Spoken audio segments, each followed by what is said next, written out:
We adore you, O Christ, and we praise you, because by your holy cross you have redeemed the world. I'm the president of the University of Mary in Bismarck, North Dakota, and the Sisters of Life have asked me to give a testimony. What does that mean? What is a testimony? Is it a homily or a teaching? Is it more theology or personal story? And what about the reason that all of us are here in our nation's capital? What about the pro-life cause? And what words could I even say here in the presence of the Word, Jesus present in the Blessed Sacrament? And in consideration of all of this, a prayer came into my heart. Oh, Jesus, just let me love you so much that I never run out of things to say about you.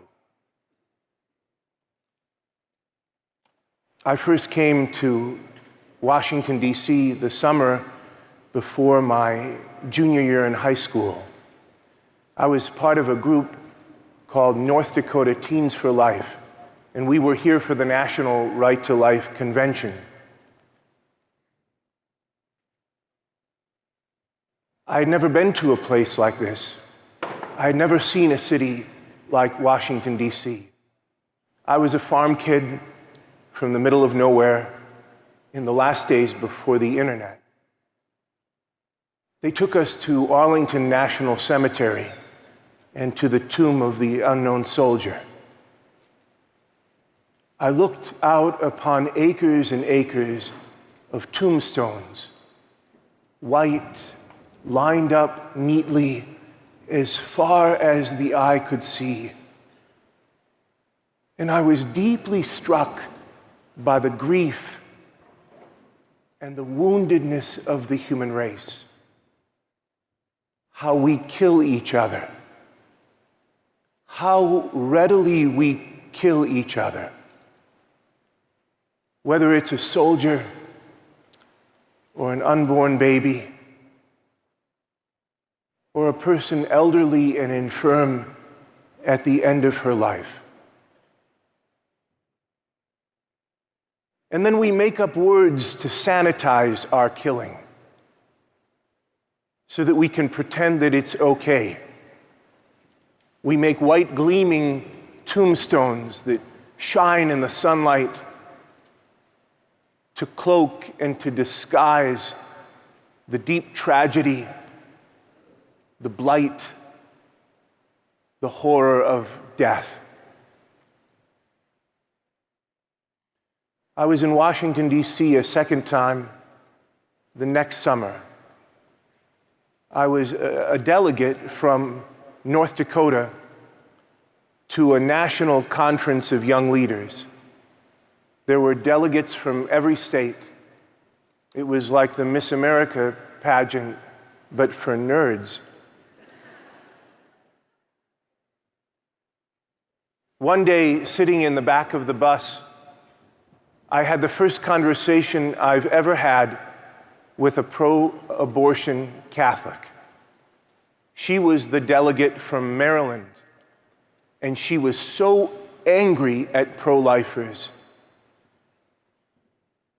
She was angry by how cavalier and insensitive we are about women, how we blame them for becoming pregnant, how we want to control their bodies, how we want to impose religious beliefs and convictions upon them, convictions and beliefs which they may not share. She was so angry. And she said, you know, it goes all the way back to the beginning. All the way back to that aboriginal catastrophe when the human race fell from grace in Eden. When God went looking for the man in the garden, what did the man say? He blamed the woman.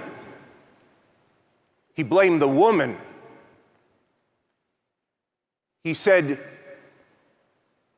"This woman whom you put here with me, she gave me the fruit of the tree, and so I ate it." It's right there in the book of Genesis. The man speaking, crying out to God in fear and in resentment. "This woman whom you put here with me, she gave me the fruit of the tree, and so I ate it."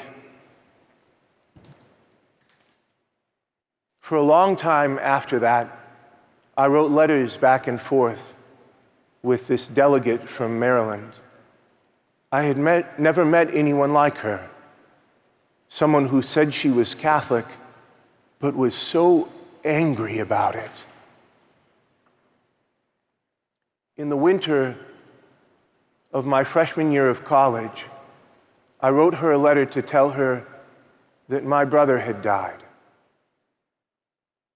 I was the oldest of 7 boys, 7 sons, all in a row. I had a little sister later, but she wasn't born until my junior year of college. I was the oldest, and the youngest was Matthew. I loved him very much.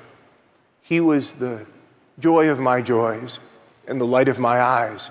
When I would come home after a super hard day in high school, he would be a fountain of affection. I taught him all kinds of things. I taught him how to walk and how to tie his shoes. After Mass on Sundays, we would lie down together in the sunlight under the picture window in our farmhouse, and I'd throw him up in the air so high and so hard that finally neither of us could breathe anymore. I remember the sound of his laughter and the smell of his hair. When I went to college, Mom says that if he thought that I was coming home for the weekend, he would stand at the kitchen window for a long time, hours sometimes, looking down the gravel road to see if I was coming. One snowy winter day, that March, my brothers were sledding down the steep hill that goes up to the farmstead. And my father was moving bales and snow.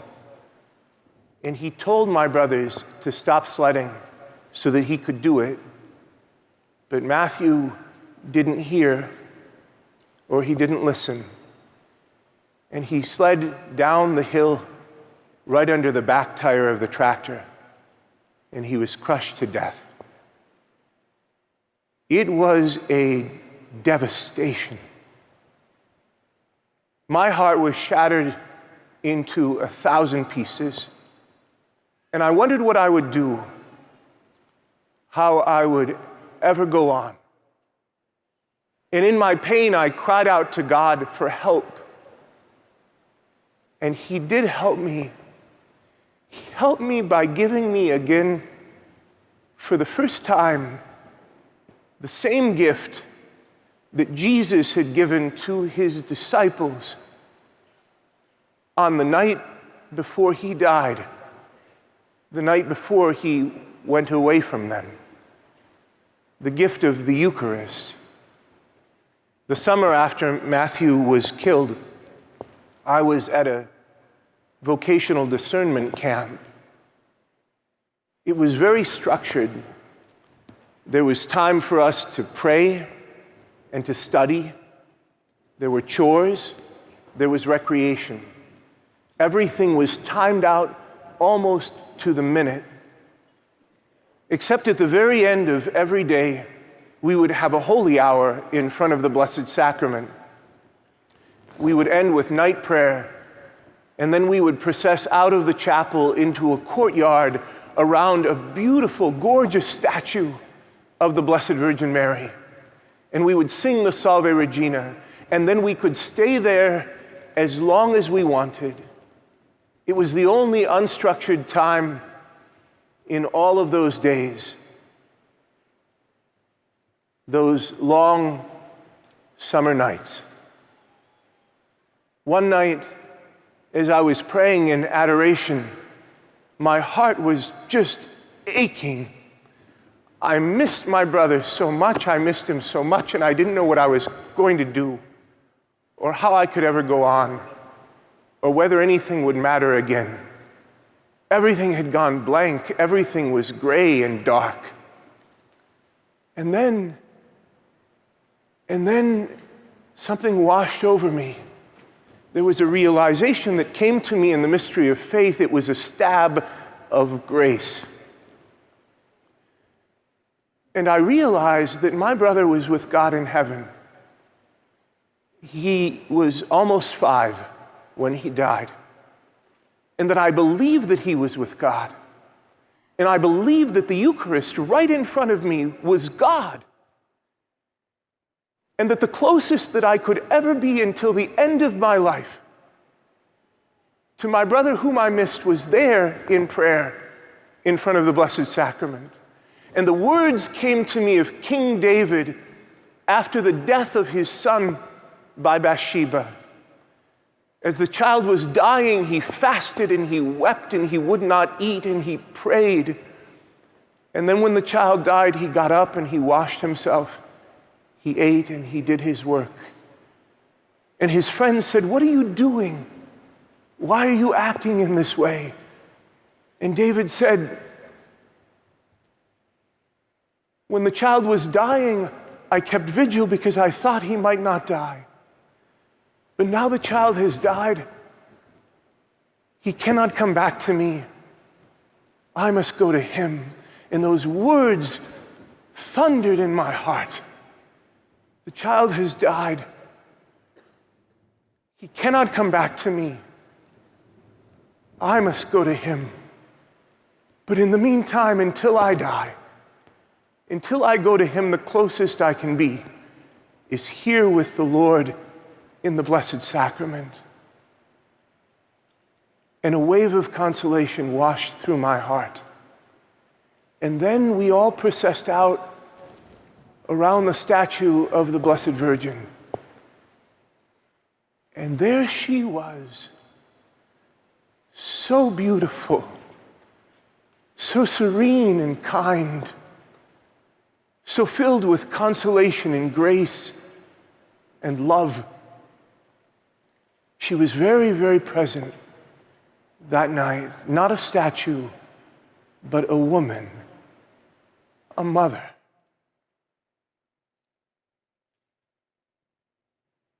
And I was so thankful to God for her there, that he had given me a mother like her.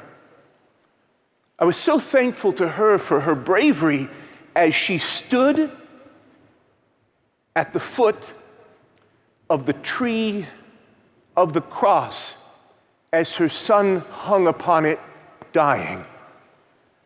I was so grateful to her for bringing him into the world in the first place, for how bravely and with what compassion and expectation and faith she held him in her womb so that he could come into the world to live and to teach and to die, and so that I could receive him into my body in the Blessed Sacrament.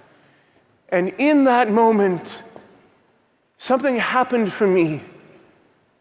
Something happened for me that made my grief, at least for that night, to dissolve as though it were a snowball thrown into the mouth of a volcano. What happened is I heard words I had heard once before, but they were flipped upside down. The meaning was completely different. And I cried out to God the Father, "This woman whom you put here with me, she gave me the fruit of the tree of life. and I ate it.